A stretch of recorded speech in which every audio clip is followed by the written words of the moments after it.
స్పాట్లో సహాయక చర్యలు కేంద్ర రాష్ట్ర ప్రభుత్వాల చొరవకి సంబంధించి మరింత తాజా సమాచారం మా కరెస్పాండెంట్ నూర్ అందిస్తారు.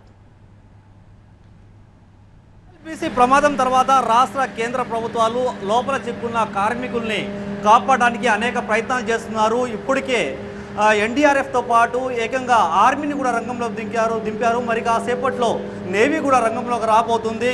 అత్యంత ప్రమాదకరమైన సిచ్యువేషన్ ఎక్కడైతే ఘటన జరిగిందో అక్కడ రాష్ట్ర మంత్రి కూడా వెళ్ళి వాళ్ళని కాపాడే ప్రయత్నం చేశారు. వాళ్ళ పేర్లు పెట్టి అక్కడి నుంచి వాళ్ళని పిలిచే ప్రయత్నం చేశారు. కానీ ఆపోజిట్ నుంచి ఎలాంటి శబ్దాలు రాకపోవడంతో అధికారులు పూర్తిగా ఆందోళన చెందుతున్న పరిస్థితి. ఈరోజు రాత్రికే ఏకంగా నేవీ అధికారులు రాబోతున్నారు. నేవీ అధికారులు పూర్తిగా ఈ రెస్క్యూ ఆపరేషన్ చేసి అక్కడ లోపల చిక్కుకున్న 8 మంది కార్మికుల్ని బయటకు తీసే అవకాశాలు ఉన్నాయని కూడా ఏకంగా రాష్ట్ర మంత్రి అయితే ప్రకటించిన పరిస్థితి.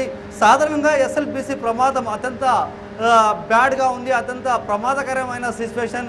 రాష్ట్ర వ్యాప్తంగా కాదు దేశవ్యాప్తంగా ఈ ప్రమాదంపై ఏకంగా చాలామంది టెక్నికల్ ఇంజనీర్స్ కూడా ప్రత్యేక ఫోకస్ నిర్వహిస్తున్నారు. దేశవ్యాప్తంగా ఉన్న అన్ని ఇంజనీర్స్తో పాటు సలహాలు తీసుకుంటున్నారు.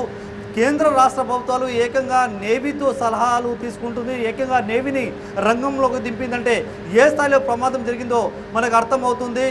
24 గంటల నుంచి ఏకంగా రెస్క్యూ ఆపరేషన్ చేస్తున్నారు. కానీ లోపల చాలా పెద్ద ఎత్తున వరద వాటర్ రావడంతో అనేక సమస్యలు ఎదురవుతున్నాయి. 5 గంటల వరకు జర్నీ చేసిన రాష్ట్ర మంత్రి తిరిగి వచ్చి పూర్తిగా అక్కడ లోపల ఉన్న సిచ్యువేషన్ని మీడియా ముందు ప్రకటించారు. 24 గంటల నుంచి నడుస్తున్న రెస్క్యూ ఆపరేషన్లో ఇంతవరకు ఎలాంటి ప్రయత్నాలు చేసినా కూడా కార్మికుల్ని రక్షించలేకపోతున్నామనేది కూడా మంత్రి చెప్పుకొస్తున్నారు. కానీ ఇప్పుడైతే నేవీ వచ్చిన తర్వాత చాలా వేగంగా రెస్క్యూ ఆపరేషన్ మొదలు పెడతాం. చాలా పెద్ద పెద్ద మోటార్లే వాటర్ ప్రవాహానికి కొట్టుకొని బయటకు వచ్చిన పరిస్థితి. కానీ ఇలా రెస్క్యూ ఆపరేషన్ నడిస్తే మరో 12 గంటల లోపల ఇరుక్కున్న కార్మికుల్ని పూర్తిగా బయటకు తీసుకొస్తామని కూడా అధికారులు చెప్పుకొస్తున్న పరిస్థితి.